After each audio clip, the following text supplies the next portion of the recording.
দিনের শেষ বেলার সূর্য তার ছায়া ফেলে যাচ্ছে জলে, জ্বলজ্বল করছে। আর নদীর অপর প্রান্তে এক বিশাল চর। এই চরের দূরে রাখালেরা গরু চড়াচ্ছে।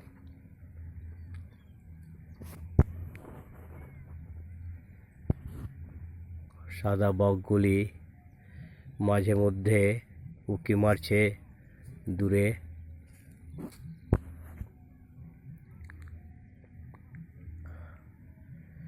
আর পড়ে আছে বিশাল সবুজ আগাছা।